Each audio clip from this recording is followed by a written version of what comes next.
नमस्कार बच्चों, मैं संगीता भालेराव मैडम कक्षा 7वीं बी और सी के बच्चों को गणित पढ़ाती हूँ। देखो बच्चों, अभी हम लोग आज से इस वीडियो से पाठ क्रमांक 11 यानी वृत्त इस पाठ का शुरुआत करने वाले हैं।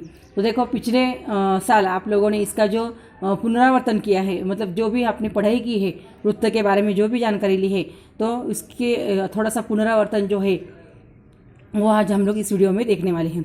देखो, यहाँ पर ओ केंद्र वाला एक वृत्त खींचा गया है और इस वृत्त में आप लोगों को जो भी जीवा, व्यास, त्रिज्या इनको पहचानना है और वो आपको इस कोष्टक में लिखना है। तो सबसे पहले हम लोग देखेंगे, यहाँ पर देखो, यहाँ पर ये जो वृत्त है उसका ये क्या है, केंद्र है और इस केंद्र का नाम है ओ। तो ओ केंद्र वाला ये वृत्त है। अभी देखो, इस केंद्र से वृत्त के किसी भी बिंदु पर जोड़ने वाली जो भी रेखा होती है उसको त्रिज्या कहा जाता है। इसीलिए यहाँ पर रेख ओ बी, उसके बाद रेख ओ ए, रेख ओ सी, रेख ओ एफ, ये सभी क्या है, त्रिज्या है। उसी त्रिज्या को अगर हम लोगों ने देखो, यहाँ पर दोनों मतलब जो भी एक रेखा है कि जो वो वृत्त के समान दो भाग बनाती है उसको और वृत्त के केंद्र से होकर जाती है, ऐसी रेखा को व्यास कहा जाता है। तो इसीलिए यहाँ पर रेख ए बी ये व्यास है, उसी तरह रेख एफ सी ये भी व्यास है, क्योंकि ये एफ सी ये जो रेखा है ये भी वृत्त के दो समान भाग बनाती है और वृत्त के केंद्र में से होकर जाती है। उसके बाद है ध्यान पर देखो, ई सी ये जो है इसको कहा जाता है जीवा। रेख ई सी ये जीवा है। उसके बाद रेख ए डी ये भी जीवा है। उसी तरह यहाँ पर ए बी और एफ सी ये भी क्या है, एक प्रकार की जीवा है। यानी वृत्त का जो व्यास होता है वो वृत्त की जीवा भी होता है और वृत्त का व्यास जो होता है वो वृत्त की सबसे बड़ी जीवा होती है। तो इसीलिए यहाँ पर ये जो है जीवा, व्यास और त्रिज्या जो है वो दर्शाई गई है, जिसका हम लोग यहाँ पर अभी लिखने वाले हैं। देखो, सबसे पहले हम लोग त्रिज्या, मैंने आपको बताया था कि देखो यहाँ पर ओ बी, ओ ए, ओ सी और ओ एफ ये चारों क्या है, त्रिज्या है। उसके बाद जीवा, देखो यहाँ पर ई सी, उसके बाद ए डी ये दोनों जीवा है। उसके बाद ए बी, एफ सी ये दोनों क्या है, ये भी क्या है, जीवा है। उसके बाद व्यास, देखो यहाँ पर ए बी, उसके बाद बी ए, एफ सी और ए सी एफ ये चारों क्या है, व्यास है, मतलब ये यहाँ पर व्यास है। तो अभी उसके बाद हम लोग देखेंगे वृत्त की परिधि।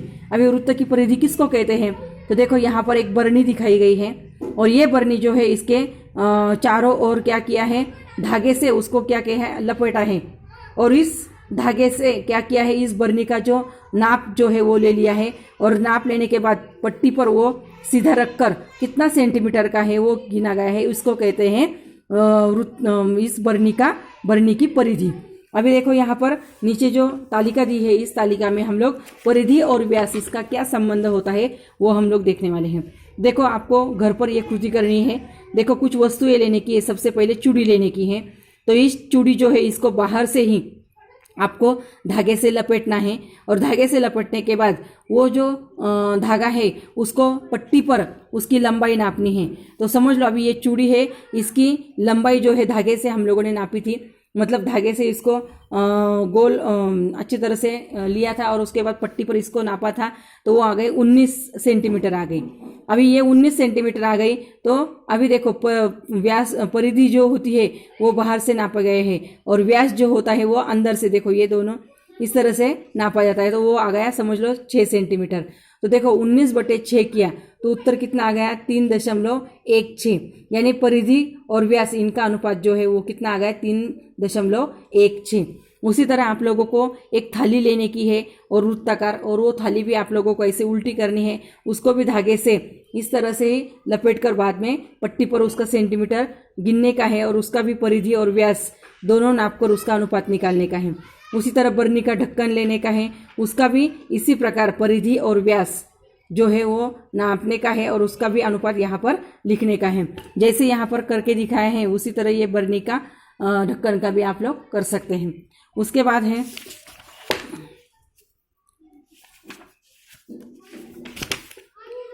देखो, किसी भी वृत्त की जो परिधि होती है तो उस परिधि का उसके व्यास से होने वाला अनुपात जो होता है 3 गुने से थोड़ा अधिक होकर लगभग स्थिर होता रहता है।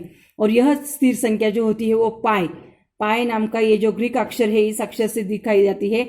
और महान गणितज्ञ जो होते हैं उन्होंने अथक परिश्रम करके यह सिद्ध किया है कि यह संख्या पाई ये परिमेय संख्या नहीं है, और इसीलिए व्यवहार में पाई का मान जो है वो 22/7 या फिर 3.14 यह लिया जाता है। और इसीलिए उदाहरण में पाई का मान न दिए जाने पर उसको अपने ही मन से पाई का मान 22/7 जो है वो लिया जाता है। तो अभी यहाँ पर देखो त्रिज्या जो है उसको आर अक्षर से दर्शाया जाता है, व्यास जो होता है उसको डी अक्षर से दर्शाया जाता है, क्योंकि व्यास को इंग्लिश में डायमीटर कहा जाता है इसलिए वो। और परिधि जो होता है उसको सी अक्षर से, क्योंकि परिधि जो है इसको इंग्लिश में सरकमफरेंस कहा जाता है, इसलिए वो सी अक्षर से दर्शाई जाती है। इसीलिए परिधि बटे व्यास बराबर क्या आता है, पाई आता है। इसीलिए पाई का जो सूत्र इसीलिए परिधि का सूत्र होता है पाई गुना डी। तो परिधि का सूत्र होता है पाई गुना डी, क्योंकि परिधि और व्यास इनका अनुपात जो होता है वो पाई के मान के बराबर होता है। पाई का मान होता है 22/7 या फिर 3.14, तो इसके मान बराबर होता है। इसीलिए परिधि का सूत्र होता है, परिधि मतलब सी बराबर पाई डी। तो सी मतलब पाई गुना डी यानी व्यास। उसी तरह डी यानी व्यास का सूत्र होता है डी बराबर 2r। 2r का मतलब होता है 2r, मतलब क्या, 2 गुना r, यानी व्यास जो होता है वो त्रिज्या के दुगना होता है, इसलिए डी बराबर 2r। और इसके बाद सी बराबर पाई गुना 2r, यानी क्या, तो सी मतलब परिधि बराबर पाई गुना 2r। 2r का मतलब होता है डी यानी डायमीटर यानी व्यास, इसीलिए उसका एक सूत्र भी होता है परिधि का। और भी एक सूत्र है सी बराबर 2πr, ऐसा भी सूत्र हो सकता है। तो इस तरह से ये सूत्र जो है इसका अध्ययन हम लोगों ने आज इस वीडियो में किया है। अगले वीडियो में हम लोग इसके उदाहरण जो है किताब में हल किए गए वो हम लोग समझ लेने वाले हैं। धन्यवाद।